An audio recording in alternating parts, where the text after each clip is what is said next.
Ready? We're going to go begin now. We're going to start the budget and tax panel. My name is Keith Wheeler. I am a small business owner and a freshman Republican legislator from the far western suburbs of Chicago. And with that, I'm going to introduce the rest of our esteemed panel here. Across from me is Dave Bond, who is the CEO of OCPA Impact. Before joining OCPA Impact, Dave Bond was the Director of External Relations for the Oklahoma Council of Public Affairs, the state's premier free market think tank. He was previously Director of Oklahoma Policy Solutions, advocating at the Oklahoma Capitol on issues of free enterprise, individual initiative, and limited government. In the center, we have Terry Bowman. And this is why I'm reading the introductions, because Terry doesn't fit the mold of all the rest of our panelists today, and I want to explain why. In 2010, then UAW member Terry Bowman started to organize union workers who disagreed with the political agenda of their unions. Since then, Union Conservatives Incorporated has become a 501c4 nonprofit organization and has members all around the country. Terry was a central figure in Michigan's right-to-work passage and has testified in front of the U.S. House Oversight Committee, as well as in Wisconsin, and has appeared numerous times on Fox News, CNN, and CNBC. And then to my immediate right is Wisconsin State Senator Dewey Strobel. Dewey was elected in May of 2011 to the Assembly via a special election, re-elected in 2012, and elected to the Senate in April of 2015 in another special election. He's a lifelong resident of the 20th Senate District. Dewey built his real estate business from the ground up, creating good-paying jobs and giving back to his community to make it, Wisconsin, stronger. Now, I'm going to take just a quick side note. In the audience is one of my favorite people. He happens to be a fellow legislator from the state of Illinois, and he's my seatmate on the Illinois House floor, Representative Bob Pritchard. So, Bob, I always want to point you out and say thank you for all the guidance you've given me and helping me get where I have now gotten. So, thank you. And I want to say welcome to everyone to the great city of Chicago and the great state of Illinois, the two poster children for effective budget and tax policy.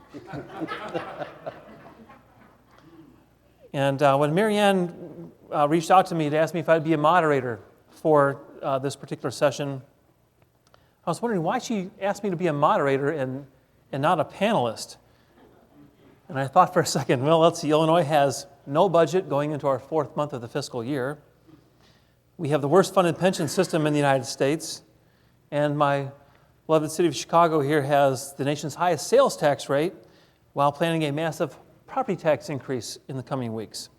So I guess maybe I should listen and learn rather than do a lot of speaking at the moment here. So with that, what I'd like to do is go around the panel, and because we all come from different states and different backgrounds, I don't have a keen sense of everything going on in all the Midwestern states and as far away as Oklahoma especially. Just give us a snapshot, 2-3 minutes, of how you see your state with respect to budget and spending growth, economic growth and employment growth especially. For us, we talk a lot about debt and pension liability issues and how you may be different than we are, as well as any policy initiatives you think that are undergoing in your state that would make a difference. Okay, in Oklahoma, we are the reddest state in the union as far as presidential elections go. Every county tends to go for the Republican nominee, but the Capitol's only been controlled by Republicans totally since after the 2010 elections. It's a fairly new phenomenon.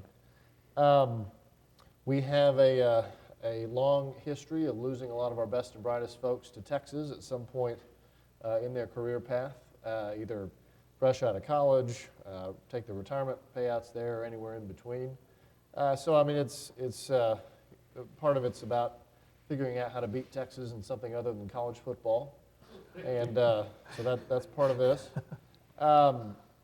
We have, as far as economic growth and turning things around, you know, the horizontal drilling revolution has obviously been a big deal for Oklahoma. Several of the companies that have been at the forefront of that in North Dakota and other parts of the country are based in Oklahoma. However, it was really interesting. I don't know how many of you all have worked with the How Money Walks information, Travis Brown, and tracking taxpayers moving from state to state and what the trends are. Illinois is not the best and brightest picture, but neither was Oklahoma's for quite some time. We were consistently losing, and we now have the data to very simply prove it, too many of our best and brightest going south on I-35 to Texas, or some to Florida as well, but with the close vicinity, it makes sense.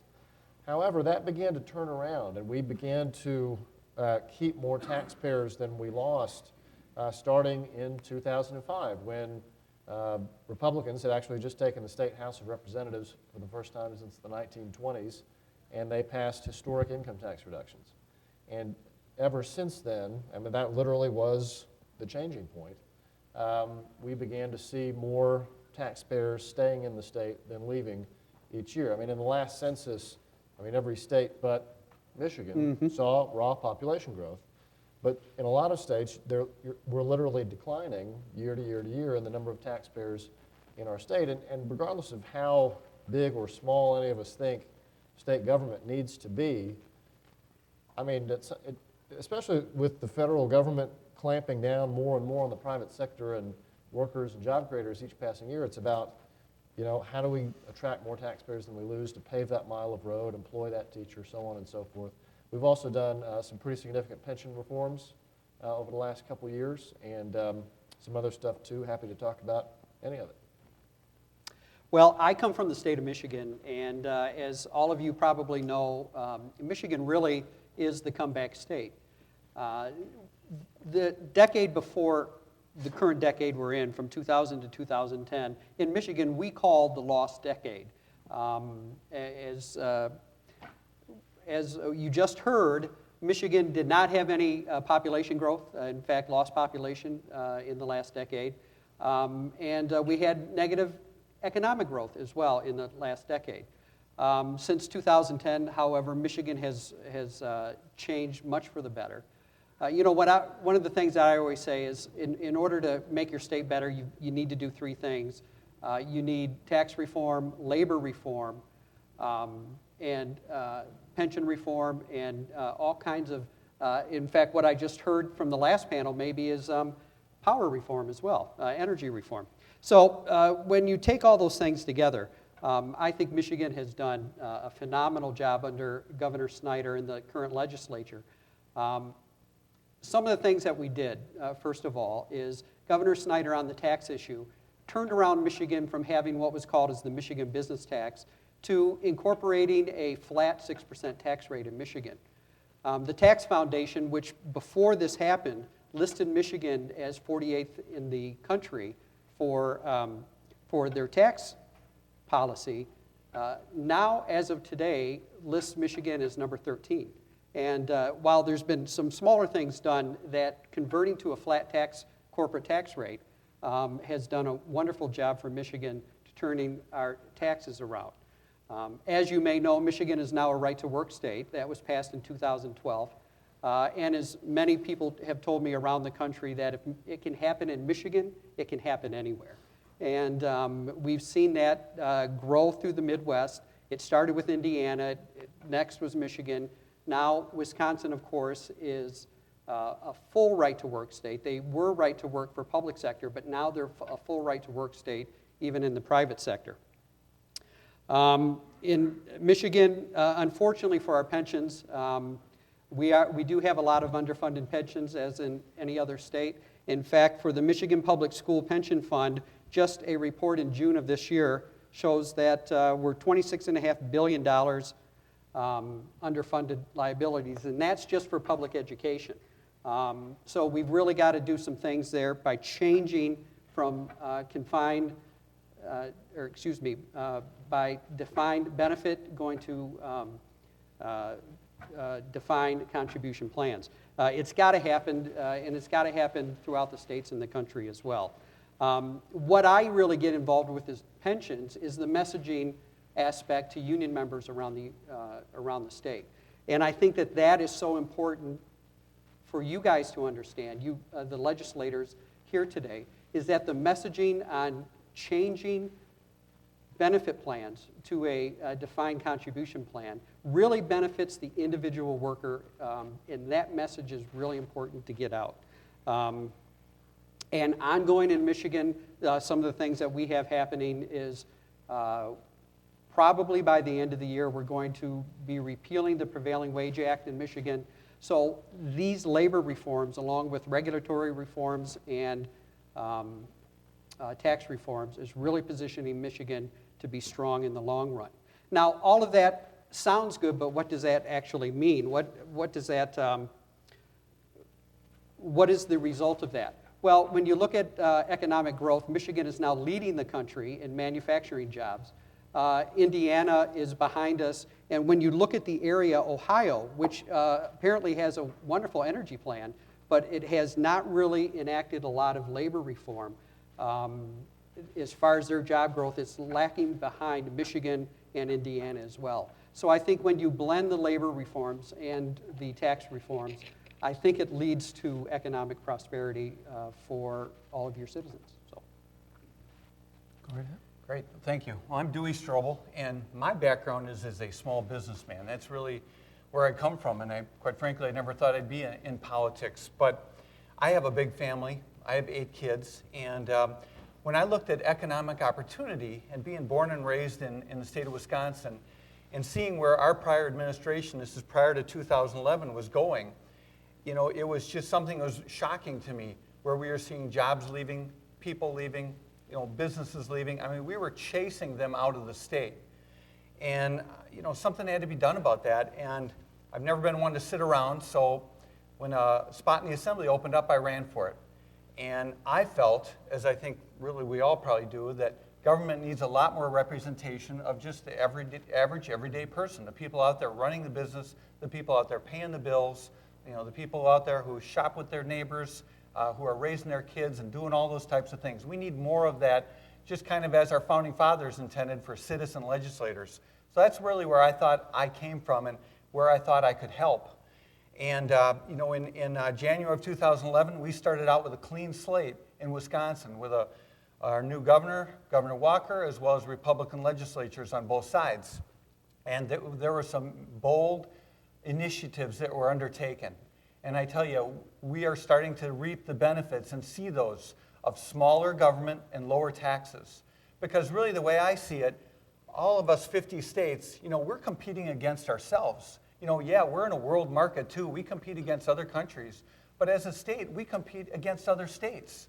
So what are you going to do to thrive? What are you going to do to see that you get that economic development and that you have that higher standard of living that comes with that economic development? You got to be competitive. And as I could see very, very clearly, that high taxes and big government doesn't give you that competitive advantage.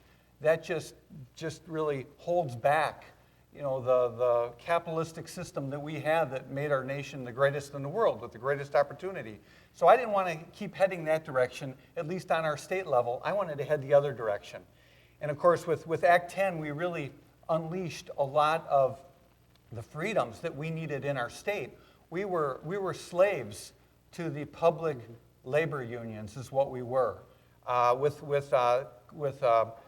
the bargaining position that we had out there, you know, you could only adjust things a little bit, and you really had no control. So it wasn't the taxpayers that were driving the direction they wanted their state to go. It was really the employees in the state, the public employees, because we had no controls over those costs with collective bargaining, which we finally got adjusted, and we brought the power back to the people, really where it needed to be.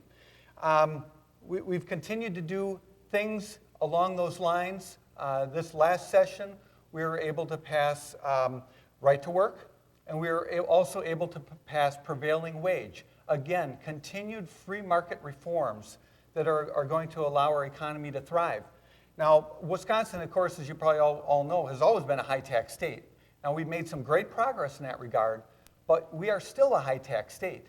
As much as, you know, we like to rest on our laurels of the past 4 or 5 years, we're still high-tax. So that is where I come from every day when I get up. I'm like, what can we do to continue to change that perception and reality that Wisconsin is a high-tax state? Because you got to believe in what you really are advocating for. And I know that when we give more money to the private sector, and we let them invest that and create jobs and grow the economy, that's going to be good for all of us. So that's always been my goal in terms of governing. And right now, Wisconsin has a very interesting situation. When I first got into office, we had people leaving and we didn't have jobs. We didn't have opportunity. Now, we kind of have it flipped. We have all sorts of jobs right now, and we are finding it challenging to find qualified people to take those jobs. Now, it's still a problem, but it's a lot better problem than the other one that we had. So to me, I think that's a great thing, and now we shift gears, focusing a little more onto how to prepare that workforce to take those jobs that we have in Wisconsin now, so those people can start climbing that economic ladder and living the American dream in Wisconsin.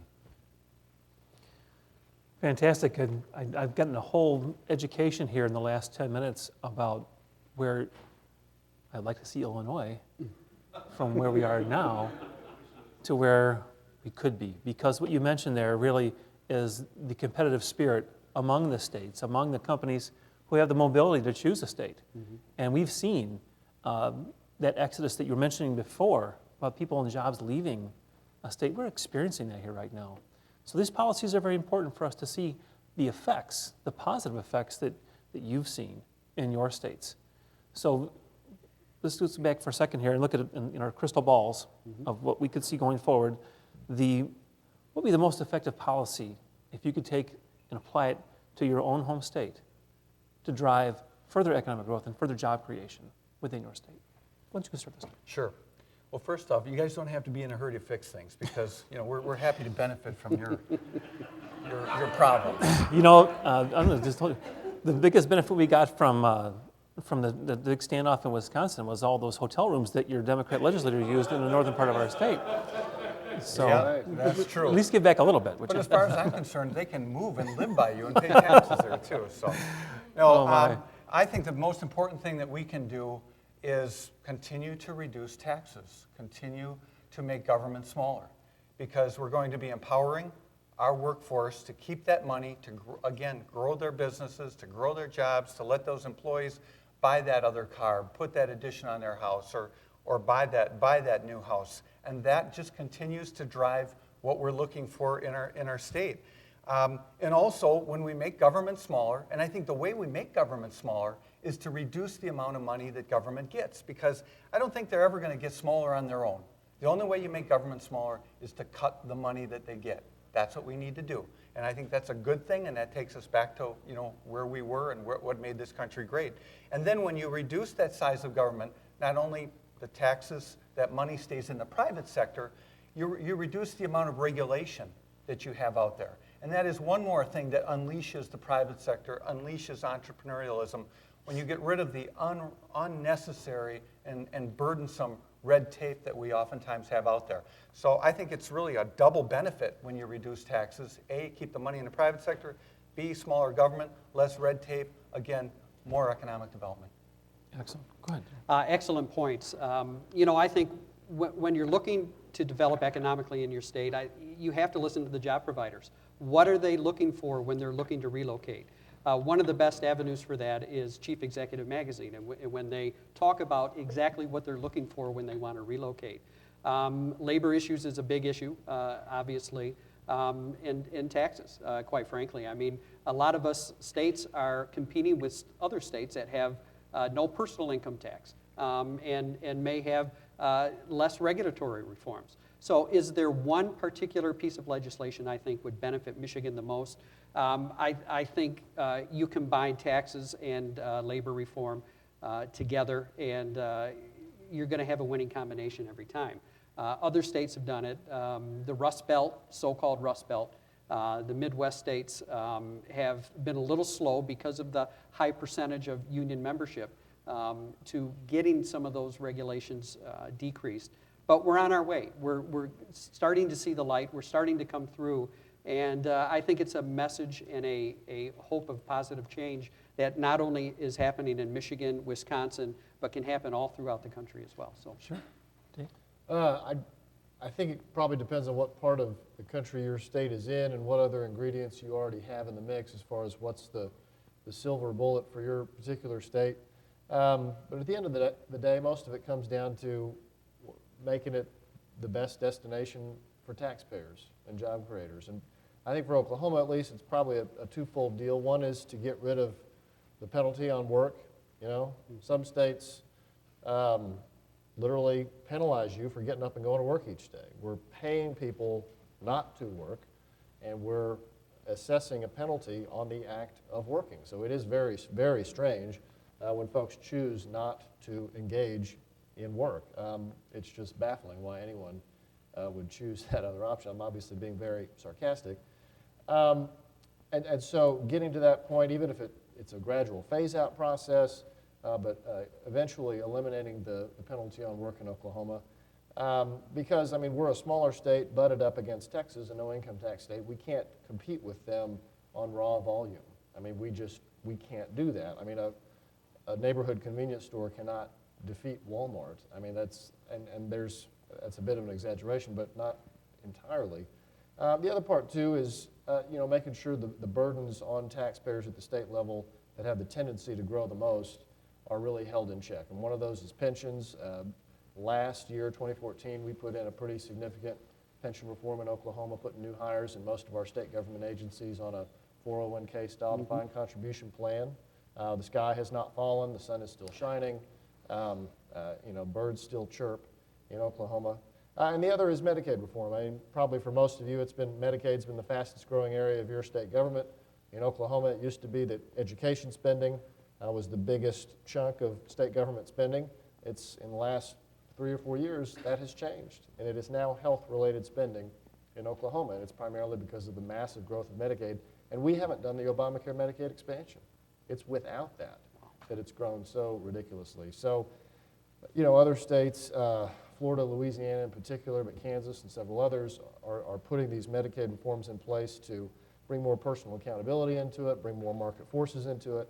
And we've made some progress on that last couple of years. I've got a couple legislators in the room today from Oklahoma who helped realize the pension reform last year, the Medicaid reforms this year, and we're continuing to move down that road. Fantastic. Again, I'm envious, just because the thought process and the enthusiasm toward where your state can go. And that's why I wanted to ask that question, because we're mired in kind of a controversy here, a big controversy in Illinois at the moment, about undoing part of the status quo, any part of the status quo, to unleash the opportunity that exists in this state. And we're really running into a tough battle. And this is enlightening for me to see that there is a light at the end of the tunnel, a hope that if we get some of these achieved, then we can begin talking in those kind of conversations you're having already, and the success you're having. What you need to focus on are the special interests. That, to me, from a faraway observer, seems to be what's controlling your state, special interests. And hopefully your elected officials can start to understand that they need to represent everyone, and that means the taxpayer. When you get those special interests out, then you can start to do more common sense things that I think will serve you well. I appreciate that, and I guess we're seeing the real results of elections matter in Illinois. So let's move on to there's a question I was given for the panel that I do want to ask, and it's a little long, so bear with me, but it goes like this.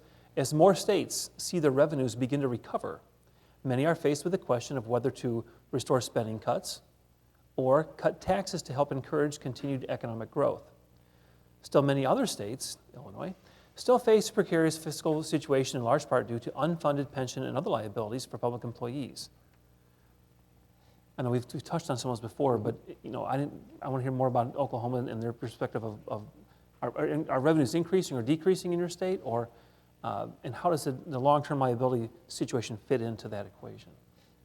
Okay.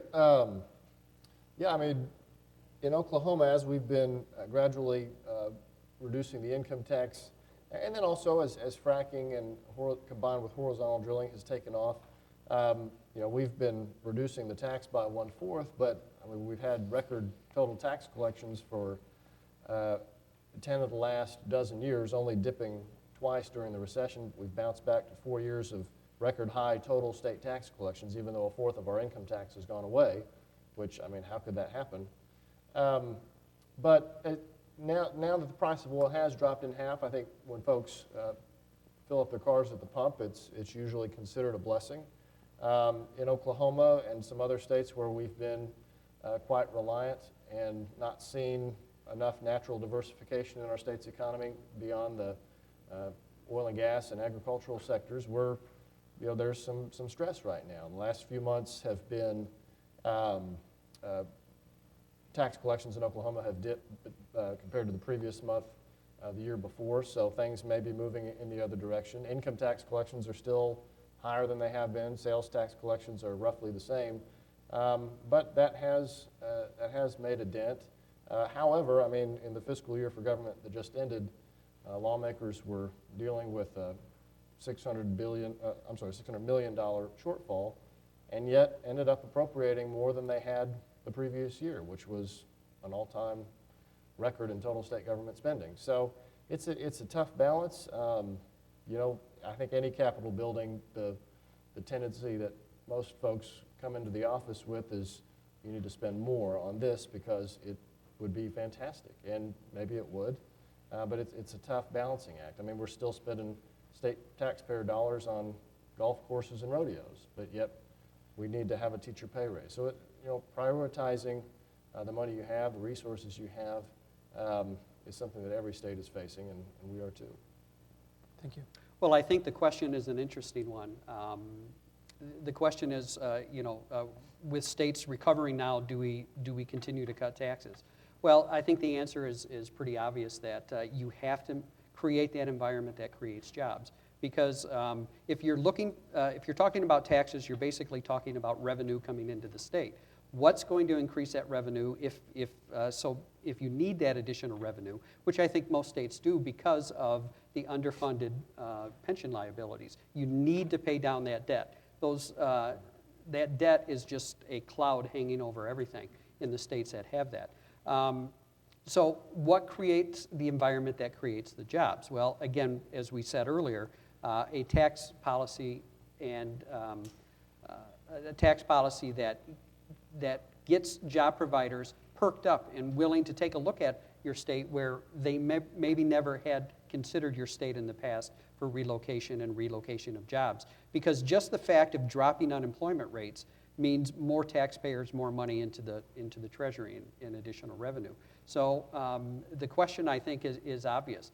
You continue down this economically conservative road, and it's going to lead to economic prosperity and freedom, as I heard earlier, for everybody in your state. So. Well, in Wisconsin right now, taxes are, relatively speaking, about as low as they were in the 40s in terms of the percentage of our economic activity in the state. So that's all good. But our collections are up at record levels too. So we're seeing those great benefits there. But I still advocate for fewer taxes, because when I look at it, do I think all the fat is out of the system in Wisconsin? Do I think we are using money as efficiently as we can? No, I don't believe that. That's why I don't advocate for more taxes. And of course, we still have high taxes in the state of Wisconsin. So I see a lot of ability to continue to improve, to continue to make Wisconsin better. And I think it focuses more on being more efficient. And one of the things about being more efficient is, I think, also being more honest in the accounting.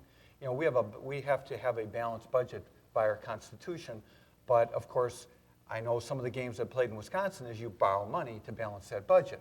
Well, we do have some debt, and I'd like to see that debt all go away. It's not bad, but we do have some. Our pension fund is in great shape. But one great thing about our pension fund is we've been honest in the accounting on that, and that's why we are 100% solvent and in such good shape. But I really believe we need to move more towards GAAP accounting, things done in the private sector, as to how we really look at the books of the state of Wisconsin, because I certainly have seen it in the past. I imagine it happens in every other state. There's a lot of deferral of expenses, accelerations of income to make your books look better, to make things work. And when that snowballs on you, that's when you start to get problems too. I'm going to provide a contrast. My home state here, we do D, all of the above of those little tricks. Give you an example. When we can't make it work, we just don't pay the bills. We wait until the next year or the next quarter and make it work out that way. So right now, depending on whose numbers you want to look at, we're somewhere in that $6 to $8 billion behind in paying our bills. Add that to an unfunded pension liability well north of $100 billion. And the fact that right now, since we aren't operating under a legislative budget, we have a series of consent decrees, court orders, and continuing appropriations that are driving our spending to about a $6 billion deficit on top of what we already have. So we aren't doing all the smart things that are happening in your home states. So I applaud you for getting it way more right than we have so far. But at least you're giving us, again, a beacon to head toward for what could be better and smarter. We're going to go to questions in just a second. I want to just get your take, your individual perceptions on a tax approach. Because we've talked, as a freshman, I've asked a lot of questions in Springfield about how we should revamp our tax system in Illinois. And whether that would be some modification of the income tax or an expanded or changed sales tax. We deal with very high property taxes here in Illinois, which I think is a regressive tax. We've seen just in the city of Chicago in the last 2 weeks presentations on a sugar drink tax, which would be at a penny per ounce. Mm-hmm. So imagine $3 or $4 to the case of Coke in the city, as well as a very soon-to-be unpopular, I think, cloud tax, which is actually a tax on Netflix. So if you look at the concept of how we should tax and what the fairest, most stable, growth-oriented, and then compliant-based tax, how do you see that when you look at your state and how it could be or it operates now, as far as the best approach? Terry, who's going to start this one?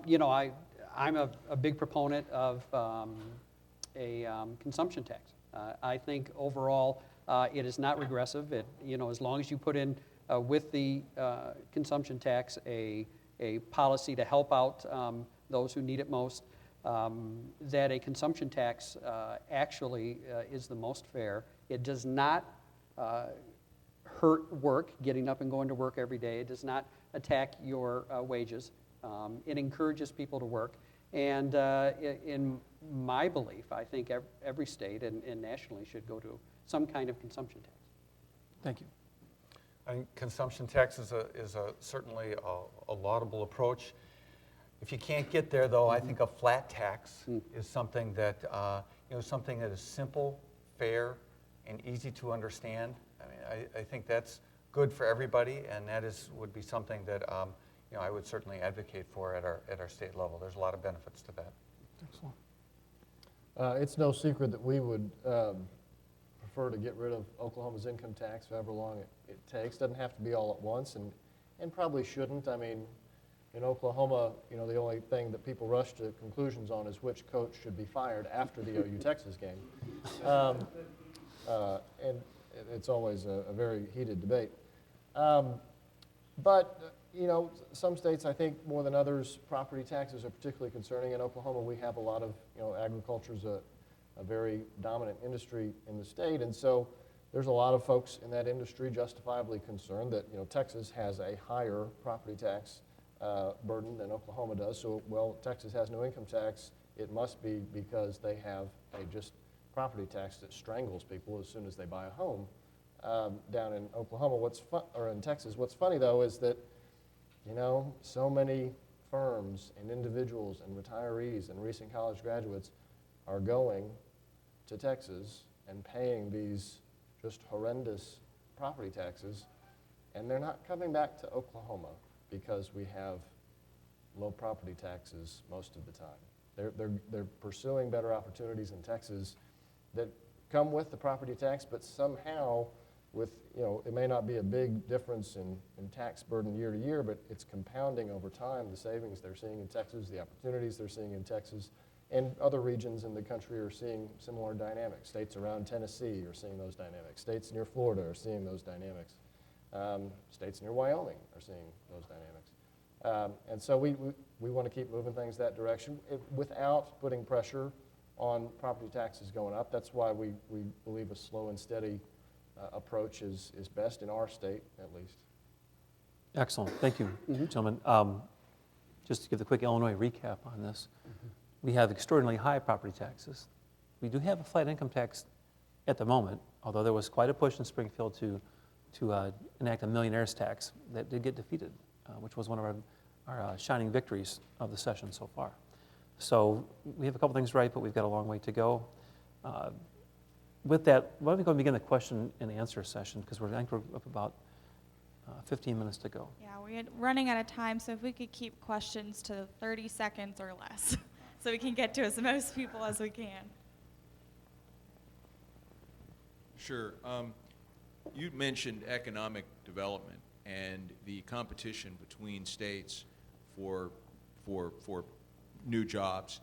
And one of the things that people talk about is the war between the blue states and the red states. Blue states tend to be high tax, high regulation, poor labor law.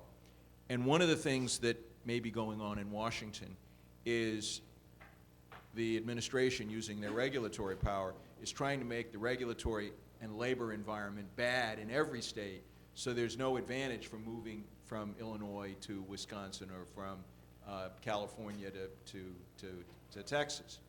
And so I'd be interested in your thoughts about how states, and of course I have a self-interest in this, how states might be able to work together in the same way that they work together to force Congress to propose the Bill of Rights, to force reform on Washington, to require that Congress approve major federal regulations or fiscal discipline or other things that to take power out of Washington and give it back to states. Well, when it comes to labor reform, the federal government and the National Labor Relations Act and the National Labor Relations Board can really write their ticket in the private sector unions. Every state has the right to regulate and really take care of the labor issues in their own state for public sector unions. Public sector unions, by the way, I tend to use the term government sector unions, or even better, taxpayer-funded unions, because that's really what they are.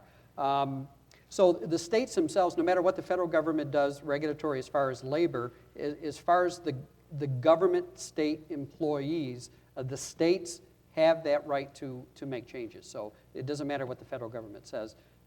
Generally, I'm not talking about specific,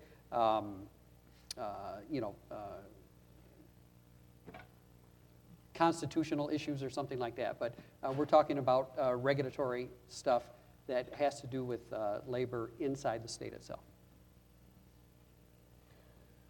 Well, I think we've seen this federal government has an incredible ability to suppress the economic development and growth of our country. I mean, we're supposed to be in a recovery, and it's 2%.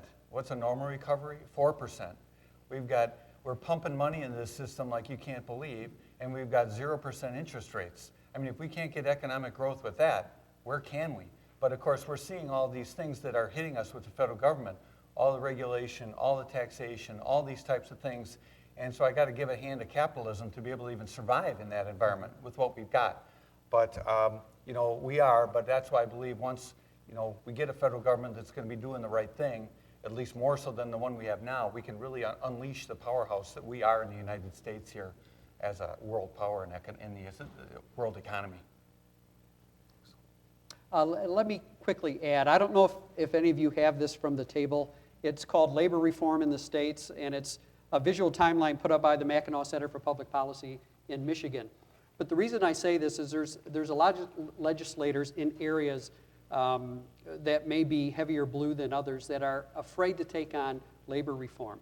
It's something called the Overton window. I don't know if you've ever heard of the Overton window. It's a philosophy of what legislators are willing to do in their area.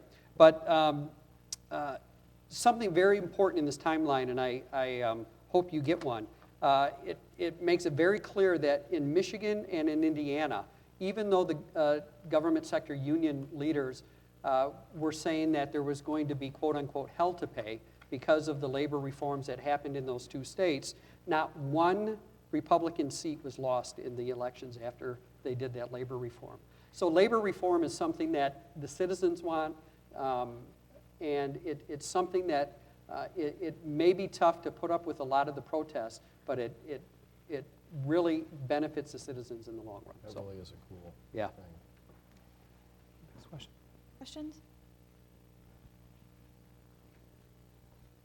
Hi, Heidi Holland from Illinois. As a candidate right now who is trying to unseat someone who is supported by special interests, and specifically in an area where we have many, many union members, would each of you give me your most convincing argument when I am at the doors with these mostly private sector union members on why, as a individual taxpayer, they should be in favor of eliminating collective bargaining and also the prevailing wage?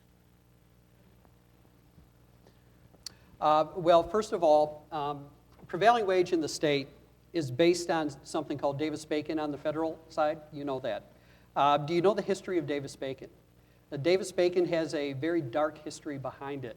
The Cato Institute did a report on the intent of the Davis-Bacon Act when it was passed, and showed that Davis-Bacon was really put in place to keep non-unionized black employees from the South from taking the jobs of unionized, predominantly white employees in the North. So it is what not only myself but many civil rights leaders call one of the last remaining Jim Crow laws on the books. So what I have done and talked to union people is that, and basically said is, it's a very discriminatory law, number one, and you have to open up the whatever is being handled by prevailing wage. In Michigan, it's anything that we don't get federal funding for, like roads and building schools and other state expenditures in the construction industry. It's going to open up competition to minority-owned businesses as well. People who are not able to get into the state job market because of the red tape regulatory nightmares that come with prevailing wage. So it benefits all workers, union workers and all workers in the long run as well. That's prevailing wage. Now, collective bargaining, I have not argued that point, so maybe we'll pass that over to the side. Well, I would just say, very high level, what I would tell people like that is, you want economic development. These people, they have jobs, and they need employment. And the way you're going to get employment is to have economic activity. So what can you do in the state of Illinois here to create economic activity so they can have jobs, so they can get those promotions, so good things can happen? So it's all about growing the economy. And you can sit there with a union and insist on your wages, but again, there's freedom in this economy. Those jobs are going to go elsewhere, and then what do you really have? You have to understand the realities of the marketplace, the realities of the free marketplace, and ultimately, with economic activity, those people will have jobs and continue to have jobs. You want to say anything? I don't think I can do any better than that.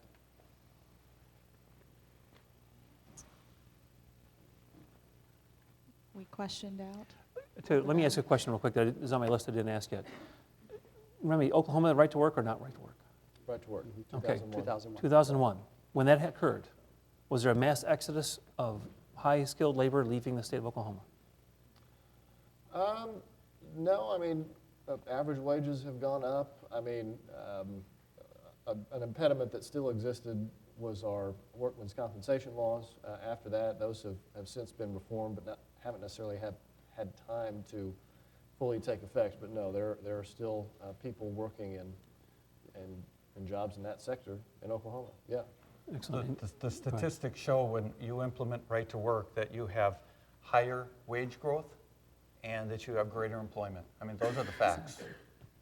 And Yeah, in yeah. Michigan, it's really too early for the statistics, but because when the law went into effect, it does not change existing contracts, union contracts. You have to wait until they come up for renewal. And how long ago was then that? it bans the compulsory union part of those union contracts. For instance, for the UAW, even though the law was passed in Michigan December of 2012, went into effect March of 2013, all the UAW workers in Michigan as of September 14th, are now able to exercise that right to work. They had to wait until their existing contract expired. So, I think we will see a lot because there's a lot of unhappy auto workers in Michigan, Indiana, Ohio, and Wisconsin as well. So we'll see an exodus. How big it is, I'm not sure. But I think there was an Ask Me in Wisconsin that after the public sector unions went right to work, they lost almost 66% of their membership.